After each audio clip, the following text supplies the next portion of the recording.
menjalani kehidupan, tentunya sebagai manusia kita tidak luput terhadap kesalahan dan kekhilafan. Namun dalam hal ini konteksnya juga ada bukan kesalahan dan kekhilafan, tapi memang sengaja. Bukan kekhilafan, tapi memang sengaja. Dalam hal ini mungkin saya bisa memberikan gambaran ketika ada seorang pemuda yang dulunya mungkin dia bisa masuk kategori pendosa seperti itu. Dia pernah melaksanakan maksiat, lalu kemudian dalam hatinya ingin sekali bertobat, namun masih belum yakin sepenuhnya, bahkan bertanya-tanya apakah dosanya itu akan diampuni, seperti itu. Jadi melalui kesempatan ini mungkin bisa diberi pencerahan terkait masalah itu. Pepatah mengatakan innama sumil insanu insanan binisyani. Kenapa manusia disebut dengan manusia? Karena dia gampang lupa. Dalam hadis Nabi mengatakan, ya, setiap orang pasti pernah melakukan kesalahan. Kullu bani adama khatta'un. Semua anak Adam itu pendosa. Wa khairul khatta'ina at-tawwabun. Sebaik-baik orang yang melakukan kesalahan adalah orang yang bertobat. Jadi tidak ada orang yang bisa mengklaim dirinya bahwa saya tidak pernah melakukan kesalahan. Kenapa? Karena perjalanan manusia itu diawali dengan kesalahan yang dilakukan Nabi Adam, kemudian dia diturunkan ke bumi. Jadi kata Allah dalam hadis qudsi, andainya tidak ada manusia yang berdosa, andainya tidak ada ini manusia tobat semua kayak malaikat, maka Allah akan ganti dengan makhluk yang berdosa dan bertobat. Kenapa? Allah sudah mengklaim dirinya, saya ini at-tawwabun, saya ini penerima taubat. Kalau Allah ciptakan makhluk tidak ada yang berdosa, ngapain Allah sebut dirinya at-tawwabun, penerima tobat? Allah mengklaim dirinya Al-Ghafur, saya maha pengampun. Kalau yang tidak ada yang berdosa, ya apa gunanya Allah mengklaim dirinya Al-Ghafur? Kan gitu. Allah memberi nama dirinya Al-Afu, pemaaf. Kalau tidak ada yang lalai, tidak ada yang berbuat dosa dengan sengaja, ya ngapain Allah mengklaim dirinya saya pemaaf? Jadi adapun anak muda, ya memang tantangannya paling berat, yaitu karena masa muda itu masa yang antara pikiran dengan hatinya itu masih kurang stabil gitu. Jadi dimaklumi lah. Yang susah dimaklumi itu kalau sudah tua, mau putih dong, sudah putih rambut, sudah ompong gigi masih maksiat terus. Iya, malaikat bilang kapan pitoba kok, akan gitu.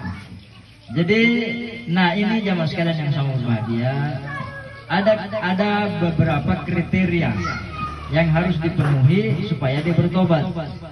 Ya, ada 4. Ya, umumnya ada 4. Yang pertama, dia harus menyesal. Ya, menyesal. Kemudian dia bertekad tidak mengulangi. Ya. Kemudian dia mengganti pakaiannya, ya, penampilannya, mengganti kebiasaannya. Itu maksudnya pakaian, bukan hanya fisik. Yang dulunya celana robe-robe, enggak mau pakai celana robe-robe. Yang dulunya pakai ganting-ganting, ngapain pakai ganting-ganting? Enggak perlu nih, kan begitu. Ya, yang dulunya pergaulannya hanya di warkop, hanya di tempat biliar, pergaulannya hanya di klub malam, dia rubah pergaulannya, dia rubah kebiasaannya. Yang dulunya dia senang begadang, hanya dia tinggalkan itu. Bertekad tidak mengulangi. Dan yang terpenting, yang keempat itu dia berusaha belajar agama.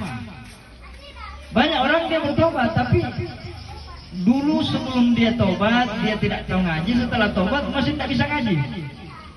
Bertobat itu harus ditambah dengan ilmu. Makanya banyak orang Oh itu Pak itu rajin ke masjid, alhamdulillah. Tapanya 3 bulan, kembali lagi. Kenapa? Karena pergaulannya tadi tidak dirubah, kemudian dia tidak berupaya menambah ilmu. Yang menambah iman itu ilmu, bukan amal.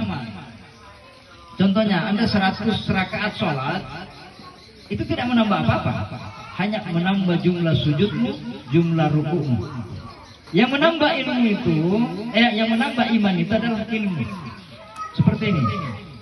Kita saling memperingati sesuatu yang belum pernah kita dengar atau sesuatu yang kita sudah paham, diingatkan lagi. Nah, namanya tausiah, mengingatkan dengan itu. Nah itu dicas kayak HP.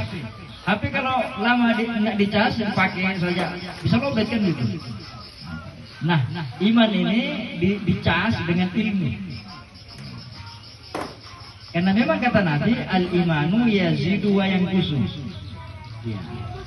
Anak muda memang sering dia bilang, saya mau bertobat. Tapi ketemu lagi temannya, ya, tadi waktunya di rumah full imannya, masuk masjid, full. Keluar, kurang lagi imannya. Jadi itulah fenomena. Dan kata Nabi, ada seorang sahabat datangnya, Rasulullah, saya ini pendosa. Apa obatnya?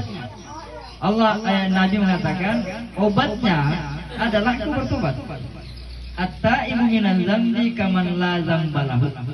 Orang yang sudah bertaubat dari dosanya, dia seperti orang yang tidak pernah melakukan dosa. Nah, ini yang masalah dengan kita. Ada orang dia pernah berdosa.